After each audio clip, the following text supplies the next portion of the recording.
사무엘상 8장 1절부터 22절입니다.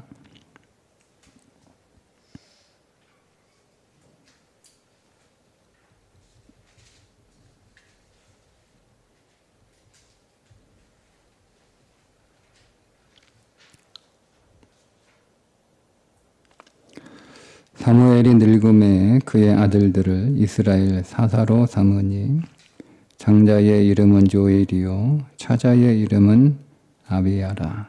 그들이 브엘세바에서 사사가 되니라. 그의 아들들이 자기 아버지의 행위를 따르지 아니하고 이익을 따라 뇌물을 받고 판결을 굽게 하니라. 이스라엘 모든 장로가 모여 라마에 있는 사무엘에게 나아가서 그에게 이르되 보소서, 당신은 늙고 당신의 아들들은 당신의 행위를 따르지 아니하니 모든 나라와 같이 우리에게 왕을 세워 우리를 다스리게 하소서 한지라. 우리에게 왕을 주어 우리를 다스리게 하라 했을 때에 사무엘이 그것을 기뻐하지 아니하며 여호와께 기도하매 여호와께서 사무엘에게 이르시되 백성이 네게 한 말을 다 들으라. 이는 그들이 너를 버림이 아니요 나를 버려 자기들의 왕이 되지 못하게 함이니라. 내가 그들을 애굽에서 인도하여 낸 날부터 오늘까지 그들이 모든 행사로 나를 버리고 다른 신들을 섬김같이 네게도 그리하는도다. 그러므로 그들의 말을 듣되 너는 그들에게 엄히 경고하고 그들을 다스릴 왕의 제도를 가르치라. 사무엘이 왕을 요구하는 백성에게 여호와의 모든 말씀을 말하여 이르되 너희를 다스릴 왕의 제도는 이러하니라.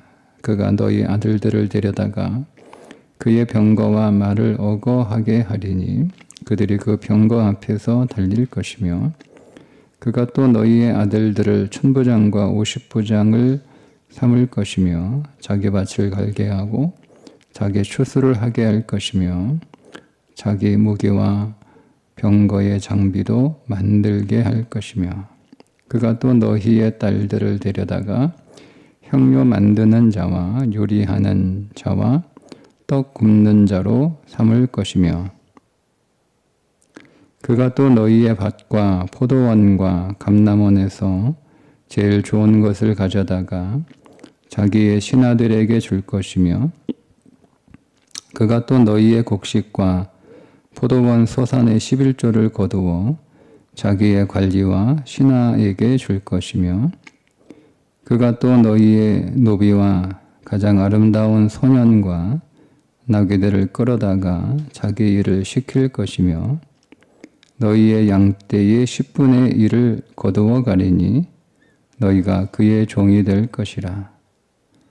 그날에 너희는 너희가 택한 왕으로 말미암아 부르짖되 그날에 여호와께서 너희에게 응답하지 아시리라 하니 백성이 사무엘의 말 듣기를 거절하여 이르되 아니로소이다. 우리도 우리 왕이 있어야 하리니 우리도 다른 나라들 같이 되어 우리의 왕이 우리를 다스리며 우리 앞에 나가서 우리의 싸움을 싸워야 할 것이니라 하는지라. 사무엘이 백성의 말을 다 듣고 여호와께 아뢰매 여호와께서 사무엘에게 이르시되 그들의 말을 들어 왕을 세우라 하시니 사무엘이 이스라엘 사람들에게 이르되 너희는 각기 성읍으로 돌아가라 하니라. 아멘. 소리 괜찮아요? 난 치식 너무 그래 신경 쓰이는데 시끄리죠?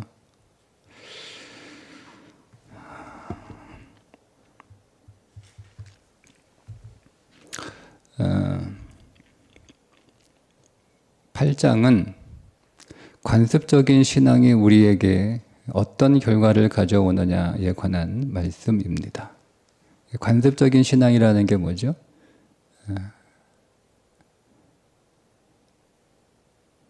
늘 해왔던 대로 그렇게 신앙생활 하는 거예요.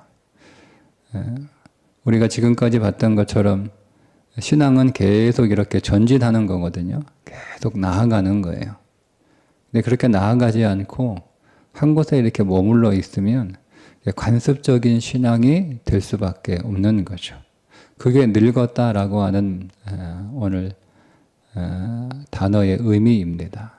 사무엘이 늙었다라고 하는 것이 단순히 나이가 많다, 노인이 됐다 그런 의미가 아니라 물론 실제로 사무엘의 나이가 많아졌죠. 나이가 많아졌어요. 이때 사무엘의 나이가 몇 살이냐 학자마다 조금 의견은 다른데 대략 공통적으로 50 정도 되었을 것이다 라고 추정을 합니다.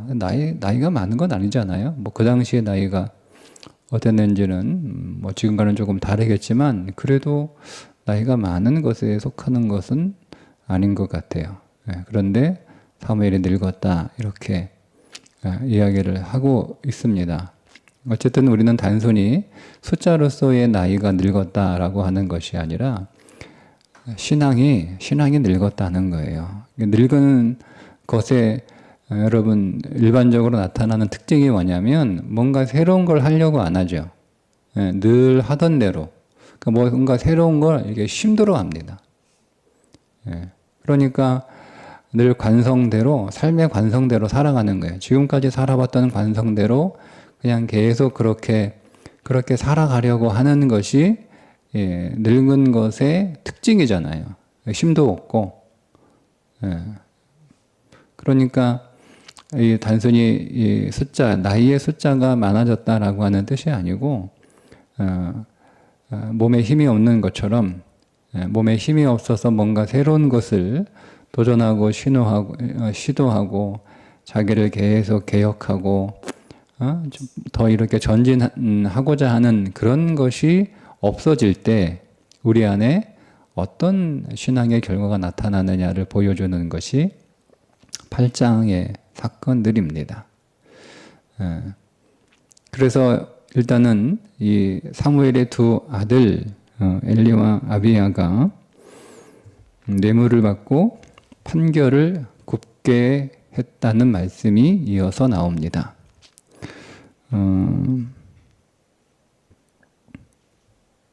사무엘의 두 아들이 정식적으로 사사가 되었던 것은 아닌 것 같아요. 부엘세바에서 사사가 되니라라고 할 때 그냥 부엘사바 남쪽 경계 저 끝이잖아요. 변방이에요, 변방. 지금 라마에 있는 그 사무엘이 베델과 뭐 길갈 이렇게 여러 지역들을 순회하면서 그 사사의 역할들을 수행하고 있는데 저 부엘세바까지는 갈 수가 없는 거예요. 부엘세바까지는 시간도 없거니와 힘도 없고 뭐 그랬겠죠. 그래서 그 저 끝에 먼 거리는 변방에 있는 부엘세바는 자기의 두 아들들에게 좀 이렇게 맡긴 것 같아요. 정식 사사로서 그들이 활동했다기보다는 그냥 아버지가 여기까지 와서 일을 해야 되는데 너무 거리가 멀어서 올 수 없으니 거기에 두 아들이 맡아서 사사의 역할을 한 것 같습니다. 어쨌든 이 두 아들이 오늘 말씀해 보면 뇌물을 받고 판결을 굽게 했다 이렇게 말씀하고 있는데 뇌물을 받은 게 핵심이 아니고요. 판결을 굽게 했다는 게 핵심이에요.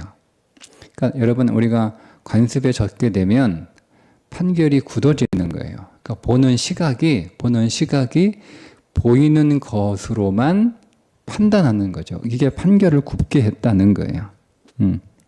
여러분 우리가 나이가 들수록 그런 것들을 여러분 우리가 종종 경험하게 되는데 나이가 들수록 보는 게 굳어져서요. 굳어져서 그리고 확정적으로 확신을 가지고 얘기합니다. 근데 틀렸죠. 누군가 나의 행동이나 나의 언어를 나의 모습을 보고 이럴 것이다 라고 확신해 버리는 거예요. 이게 늙었다는 거예요. 예, 눈에 보이는 대로. 예. 근데 여러분, 우리가 젊을수록 우리 눈에 보이는 것을 그냥 그대로 보고 판단하지 않잖아요. 예? 정말 그런가 확인하잖아요. 정말 그런가. 그래서 자기 눈에 보이는 것이 그 눈에 보이는 대로 어떤 생각이 우리 안에 있다 할지라도 그것에 관하여 의심하고 정말 그런가 가서 확인해 보는 거잖아요. 근데 늙으면 그렇게 하지 못하는 것 같아요. 대부분 그냥 딱 그 보이는 대로 들리는 대로 그냥 그것만 가지고 확정하고 단정 지어 버리는 거죠. 그게 늙음의 특징이에요. 그러니까 이게 판단이 굽게 했다라고 하는 것은 뭐냐면 판단을 잘못했다는 거잖아요. 그러니까 눈에 보이는 대로 판단했다는 거예요. 눈에 보이는 대로. 여러분, 예를 들면 이런 거죠. 여러분, 오늘 우리의 신앙의 과정에 볼 때 누군가가 신앙생활을 이렇게 하던 중에 가난해질 수 있는 거잖아요. 가난해졌어. 그러면 가난해진 그것만 가지고 판단하는 거죠. 병들었어. 병든 것 가지고 판단하는 거예요. 무슨 문제가 있으니까 가난해졌을 거야. 무슨 문제가 있으니까, 무슨 잘못이 있으니까 병들었을 거야. 이렇게 판단해 버리는 거예요. 예. 이게 판단을 굽게 했다. 이게 늙었다라고 하는 것의 특징이라는 거죠. 눈에 보이는 대로. 저 사람은 잘 사니까 하나님의 복을 받은 거야. 이렇게 판단해 버리는 거죠. 판단해. 그렇지 않잖아요. 여러분, 꼭 문제가 있어야 가난해집니까? 꼭 여러분, 우리가 하나님 앞에 어떤 벌을 받아서 뭐 병이 드는 건 아니잖아요. 우리가 여러분 하나님 앞에 뭐 복을 받았다고 해서 우리가 경제적으로 부유합니까? 그렇지 않잖아요. 그거와 상관없이 어르시 하나님의 어떤 섭리 안에서 우리가 가난해지고 병들고 부유해지는 거예요. 하나님 어떤 섭리 안에서. 그러니까 그 너머를 볼 수 있어야 되는 거예요. 그 너머를 볼 수 있어야 되는 거죠. 예수님이 들에 핀 백합화를 보라, 공중에 나는 새를 보라 라고 하시면서 뭐라고 말씀하세요? 하나님이 일하시는 걸 보라는 거잖아요.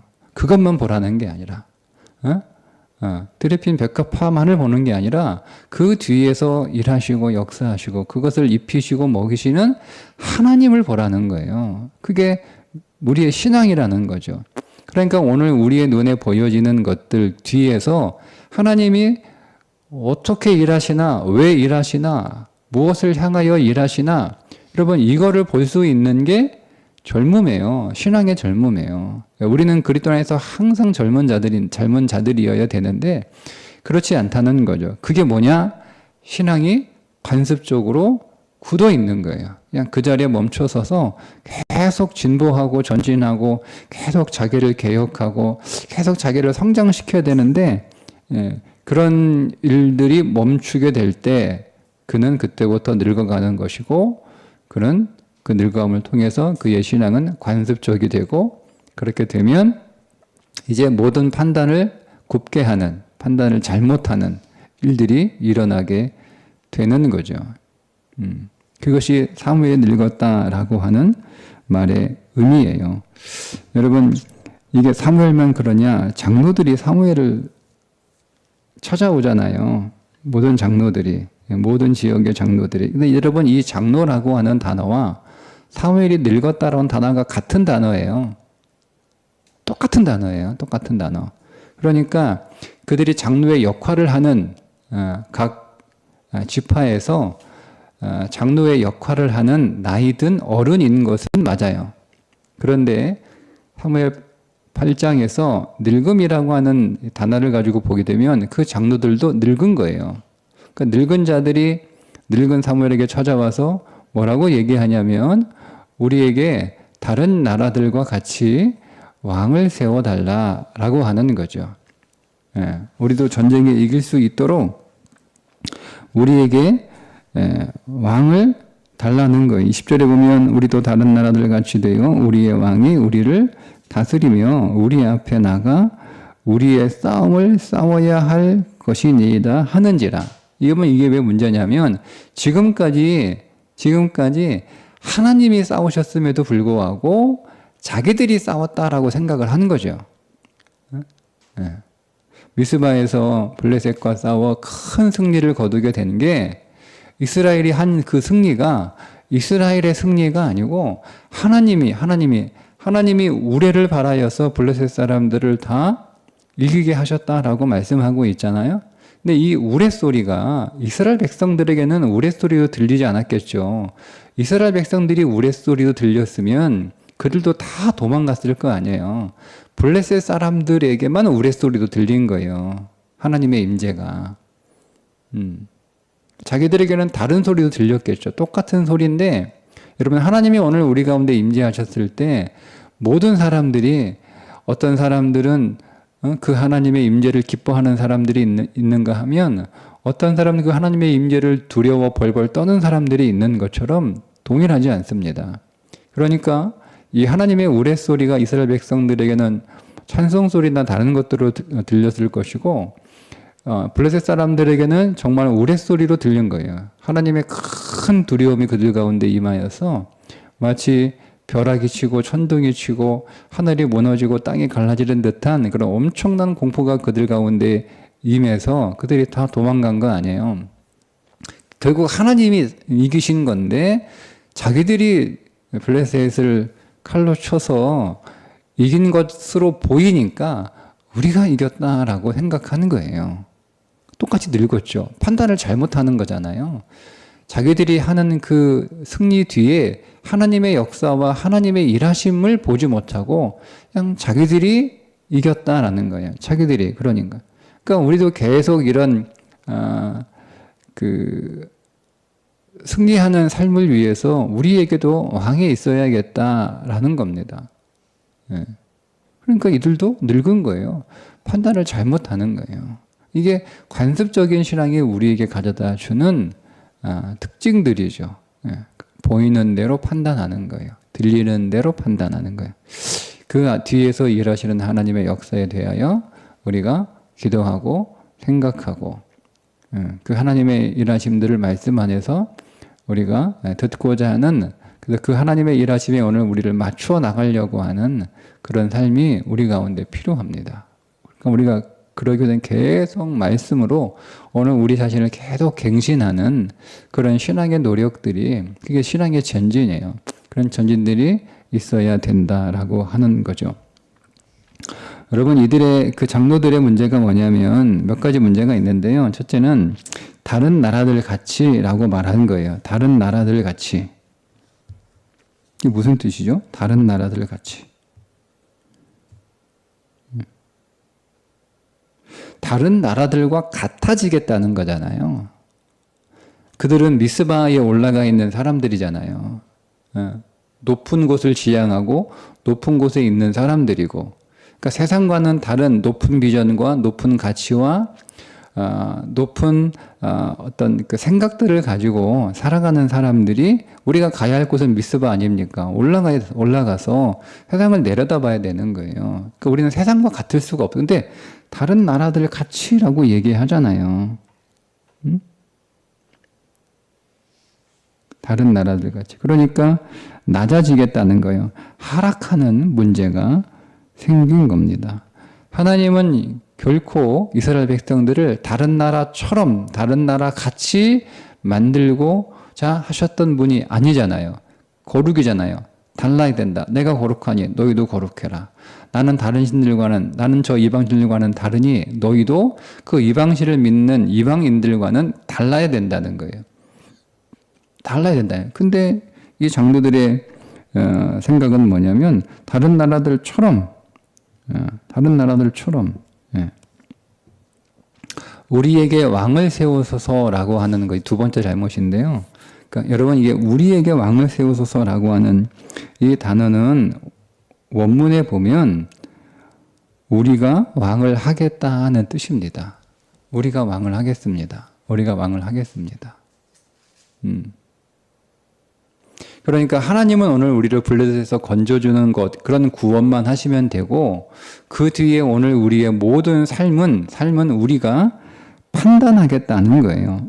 그게 우리가 다스린다는 거잖아요. 근데 여러분, 이 우리라고 하는 단어가 8장에 15번 나옵니다. 우리 15번 나와요. 우리. 여러분 그 에서의 집의 특징이 뭐냐면 에서의 집에 가훈이 있어요. 에서의 집의 가훈은 자기입니다. 자기. 창세기 36장 6절에 보면 이렇게 말씀하고 있어 보세요. 에서가 자기 아내들과 자기 자녀들과 자기 집의 모든 사람과 자기의 가축과 자기의 모든 짐승과 자기가 가나안 땅에서 모은 모든 재물을 이끌고 그의 동생 야곱을 떠나. 야곱은 믿음이잖아요. 믿음을 떠난다는 게 뭐예요? 교회에서 멀어지는 것만 믿음이 떠나는 게 아니에요. 교회 안 나오는 게 믿음을 떠나는 게 아니에요.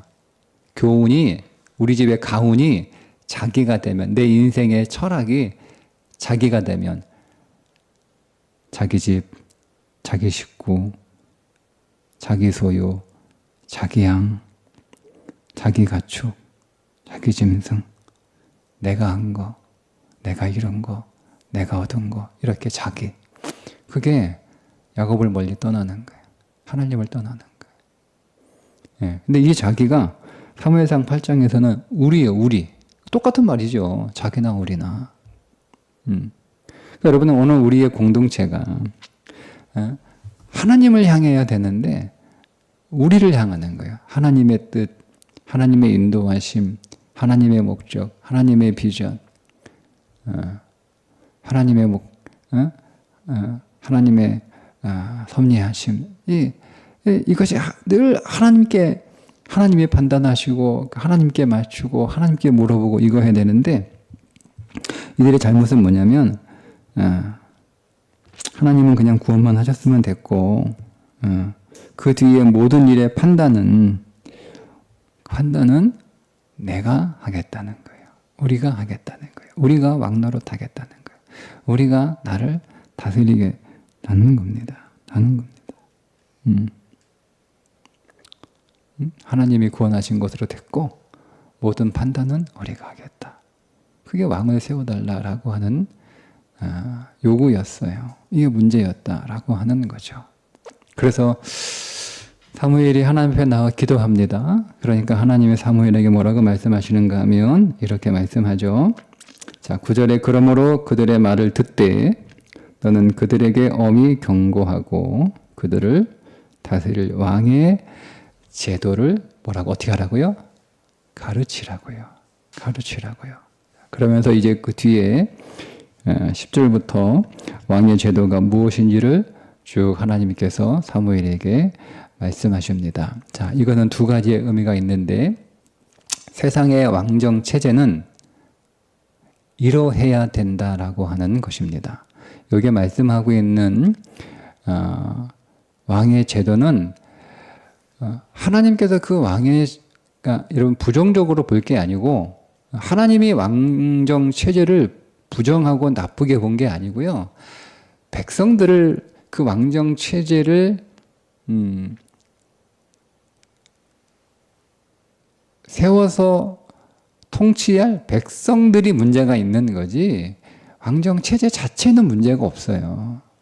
그래서 오늘 말씀에 보면 여러분 세상 왕은 이렇게 백성들을 다스려야 한다라고 하는 그 하나님이 세우신 왕정 체제의 제도를 쭉 말씀을 하시는 거예요. 이렇게 다스릴 때 진짜 하나님이 세우시는 왕으로서 백성을 잘 다스리는 왕이고 그게 그 하나님의 통치 아래에 있는 하나님의 통치를 대행하는 왕으로 인하여 다스림을 받는 결국 하나님의 통치를 받는 그런 좋은 나라가 된다라고 하는 의미예요. 그러니까 우리가 여기에 모든 정치 원리가 다 들어있어요. 모든 정치. 한 나라의 왕이 즉 한 국가의 대통령이 어떻게 그 나라를 다스릴 것인가 그 다스림의 원칙이 여기에 아주 잘 기록되어 있습니다. 그러니까 이게 정치학 개론인 거예요. 이 짧은 이 말씀 안에 정치의 기본이 다 들어있어요. 정치의 철학이 여기에 다 들어있어요.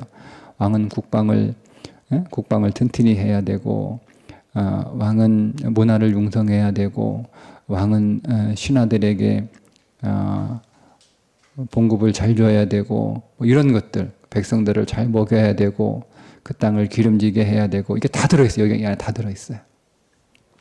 자, 근데 이거는 거기서 끝나는 게 아니에요. 이것은 오늘 말씀에 엄히 경고하고 라고 하는 말씀이 있잖아요.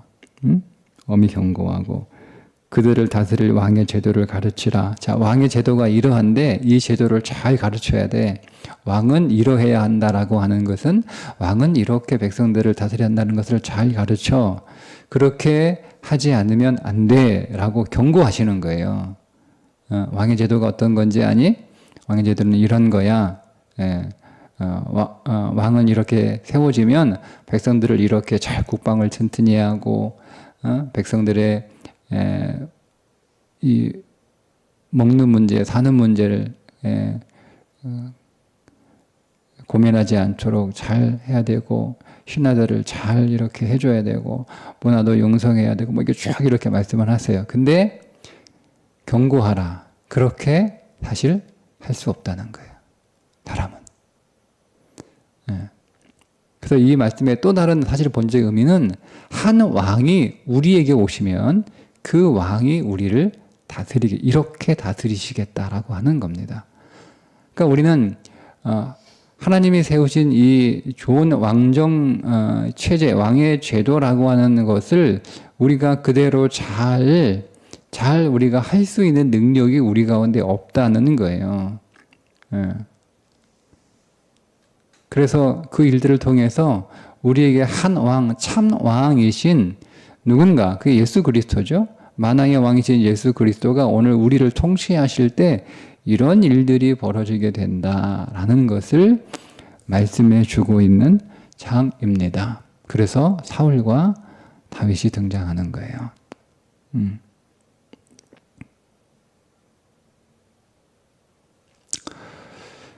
그렇게 하나님이 오늘 우리를 다스리셔야 되는데 하나님이 오늘 우리의 왕이 되죠. 그러니까 여러분 이 장로들의 요구가 뭐가 문제였냐면 아니 그러면 뭐 엘리와 뭐 엘리가 그 사무엘이 자기 아들 요엘과 아비야 잘 키웠으면 되지. 당신 늙었고 당신 죽게 되면 당신의 두 아들이 사사가 될 텐데 지금 하는 것을 보니까 사사 노릇 제대로 하겠냐. 그러니까 우리도 다른 나라들처럼 왕을 세우라 이런 거잖아요. 근데 여러분 이 장로들이 진짜 믿음의 장로들이었다면 어떻게 요구를 했어야 되냐? 이렇게 보세요. 하나님을 대신하여 우리를 잘 다스릴 좋은 지도자를 세워달라. 이렇게 돼요. 하나님을 대신하여 우리를 잘 다스릴 좋은 지도자를 당신이 죽기 전에 당신 아들들은 안 되니까 그렇다고 우리가 당신 아들들을 당신 죽고 나면 당신 아들들을 제껴놓고 우리가 우리 마음대로 저 사람이 사사다 이렇게 할 수 없으니까 당신이 임명해주고 떠나야 되지. 안 그러면 우리가 우왕좌왕하고 혼란스럽고 리더십이 계승이 안 되면 이제는 당신 두 아들들이 막 사상하겠다고 막 이렇게 나설 것이고 그러면 그거를 따르는 사람들 반대하는 사람들은 막 너무 혼란스럽지 않냐. 그러니까 당신 너무 나이가 들고 이제 하나님 보실 날이 얼마 남지 않았으니 뭐 이렇게 아주 많이 남았는데 와가지고 하나님을 대신하여 우리를 잘 다스려줄 사람을 세워달라 이렇게 요구했어야 맞아요. 그들이 정말 믿음의 사람이었다면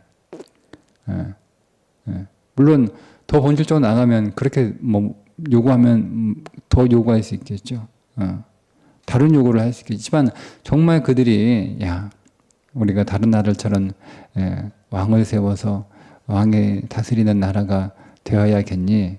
우리는 다른 나라와 같은 수준으로 살아가야 될 그런 백성들이 아니고 하나님이 다스리는 백성들인데 우리는 달라야지, 더 높아져야지, 더 수준이 있어야지. 근데 두 아들을 보니까 너무 걱정이 많이 된다.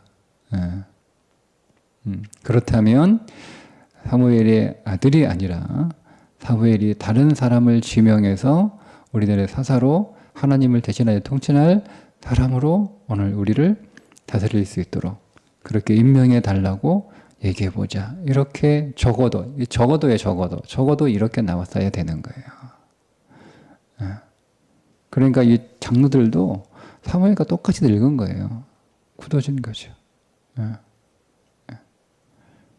그러니까 보라 얘기하잖아요. 보라.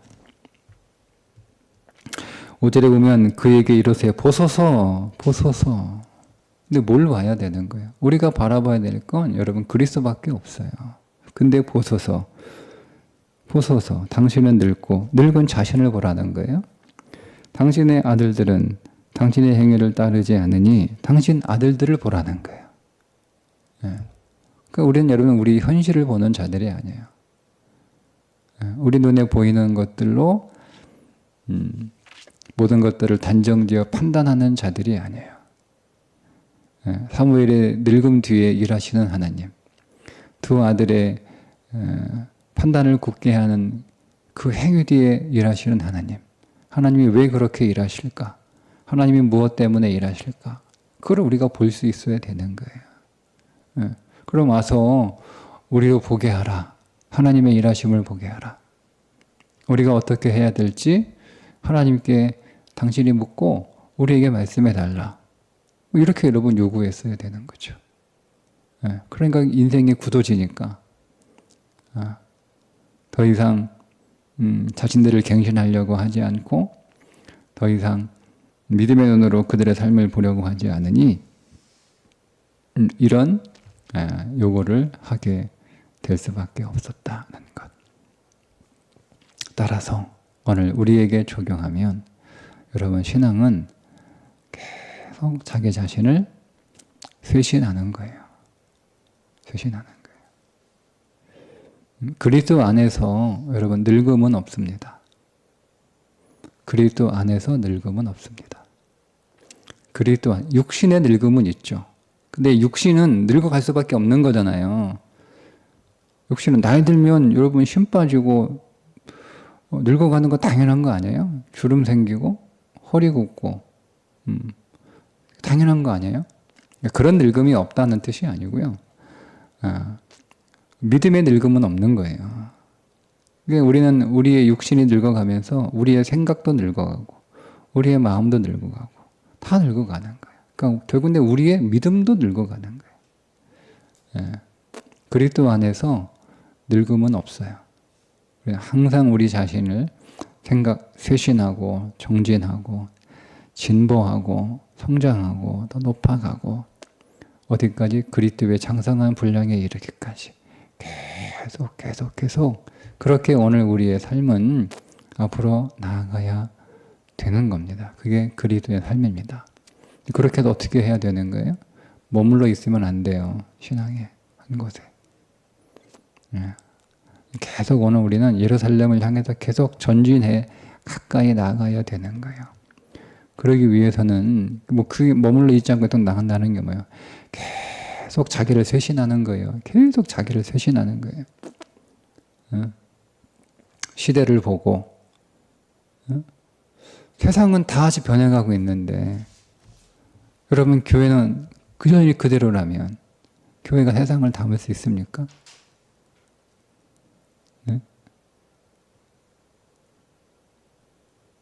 그러니까 교회가 새로운 세대를 담지 못하는 거예요. 우리는 완고하게 다 늙어 있어가지고 우리한테 맞추라는 거죠. 그게 늙었다는 거예요.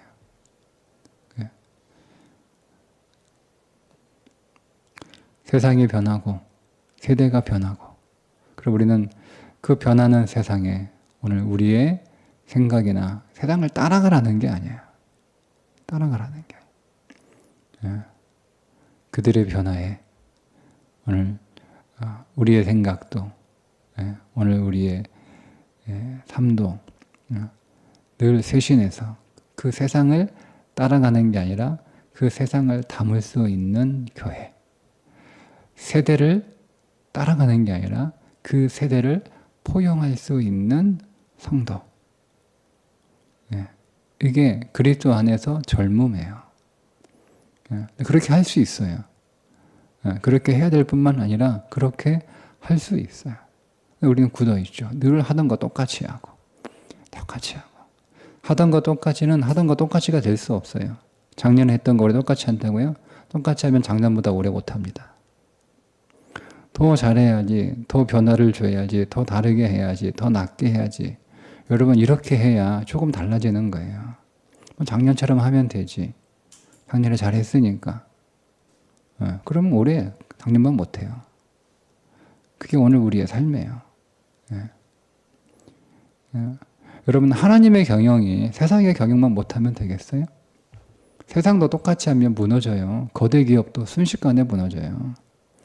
세상도 계속 자기들을 쇄신하잖아요. 계속 변화하잖아요. 계속 연구하고 노력하고 애쓰잖아요.